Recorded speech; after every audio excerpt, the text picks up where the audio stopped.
guys, so I'm Nicole, and for today's video, mapapanood nyo ay disassembly of a system unit and the assembly of a laptop. So let's start. So first is the disassembly of a system unit. So ito yung mga gagawin. So una, ipa-power off at i-shutdown yung computer. I-off din pati yung mga power. Tapos disconnect yung power cord tsaka yung mga cable na nakakabit sa system unit. Tapos nun ay i-clear na wala na-connect na at ilalagay sa isang table. Tapos nun ay i-rub yung hands tapos itatouch sa unpainted metal para ma-release yung ESD. Tapos, magsusot na ng gloves para sa safety purposes.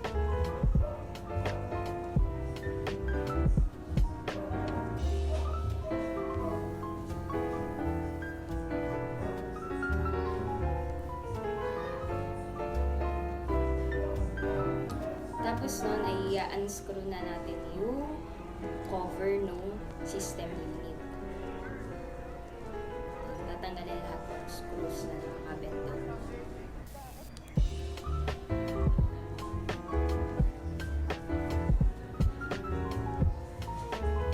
Tapos nun, magsusuot ng anti-static wrist strap para hindi makuryente.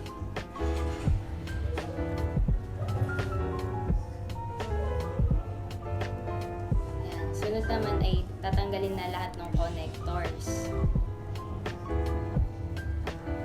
So, itong connector na to ay mga parang cable na pinagko-connect lahat ng parts ng system unit.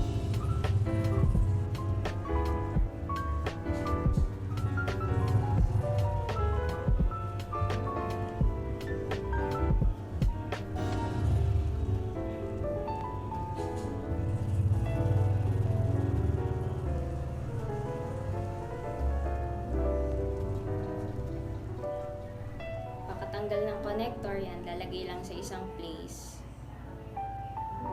Tapos, i-unscrew na yung power supply para matanggal na yung power supply.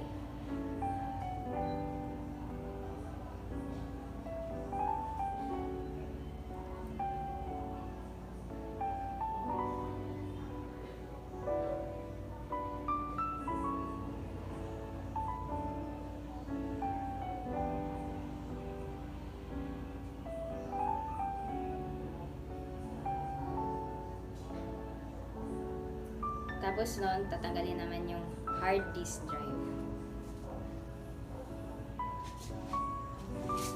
Sunod is yung DVD drive. Tapos tatanggalin na din yung RAM and the heatsink.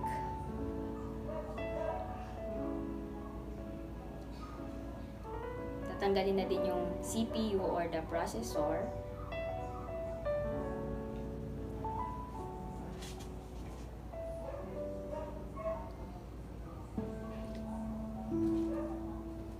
Pati yung motherboard. So, may mga screws yung motherboard, kaya i-unscrew muna.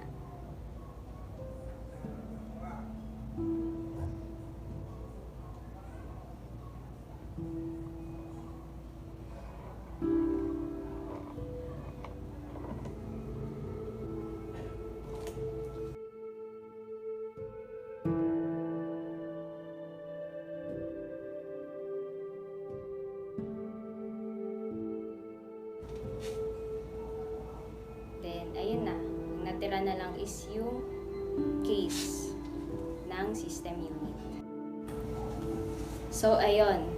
So, yung mga parts ng system unit natin is the power supply, hard disk drive, DVD drive, RAM, heatsink, CPU or the processor, tapos yung motherboard na tinanggal dun sa disassembly. So, next naman natin is the assembly of the system unit. So, yon, una natin gagawin ay ilalagay yung motherboard dun sa case. Tapos i-screw.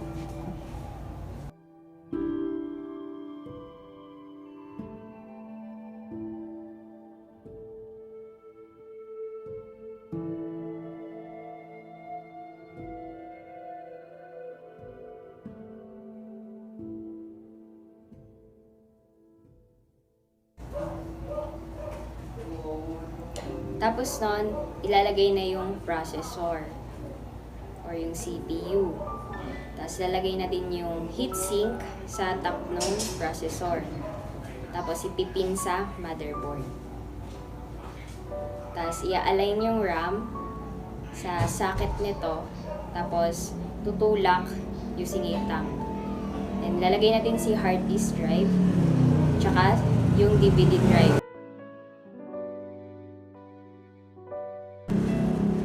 Tapos ilalagay na din yung power supply inside dun sa case. Tapos i-screw ulit si power supply.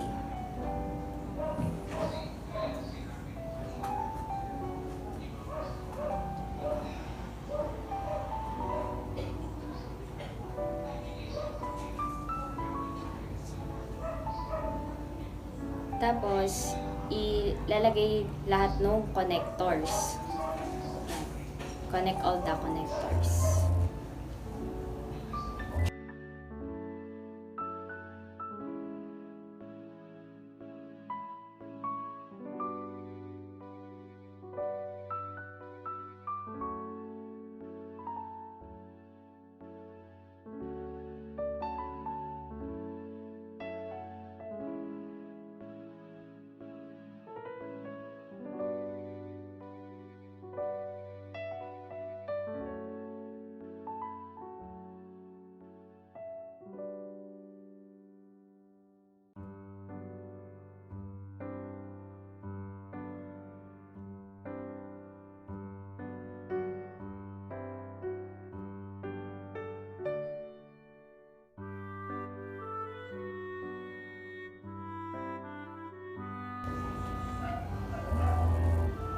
Tapos, to secure, lalagyan ng cable tie. Tapos, ilalagay na yung cover ng system unit. Then, i-screw lang. Tapos na. Pagkatapos nun, isa-set up yung system unit. And ipa-plug ngayon yung power cord and yung other cords or cables na naka-connect sa system unit.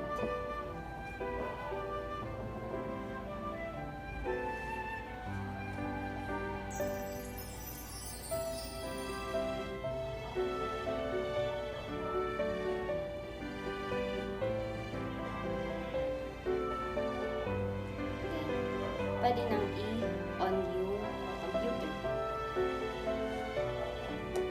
Susunod naman is yung assembly ng laptop. So, yung unang gagawin is ilalagay yung optical drive. I-insert lang siya sa gilid ng laptop. Then, i-screw.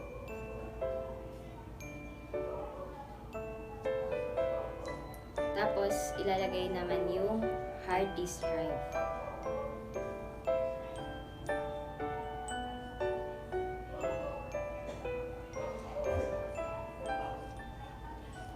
Sunod na ilalagay is the RAM.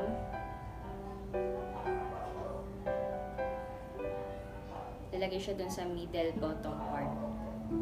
Tapos, lalagay na yung heatsink. Doon naman siya sa upper right.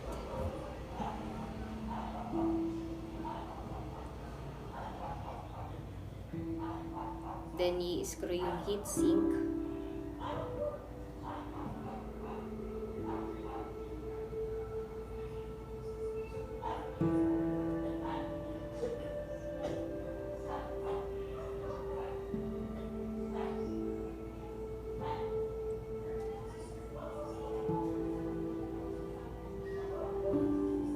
Tapos, babalik na yung case.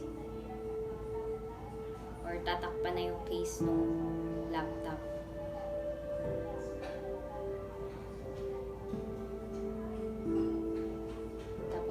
i-screw lang yung mga butas.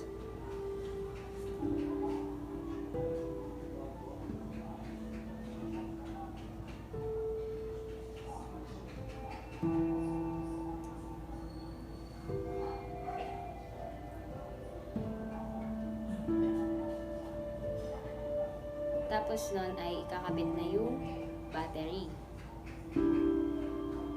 Then, all done.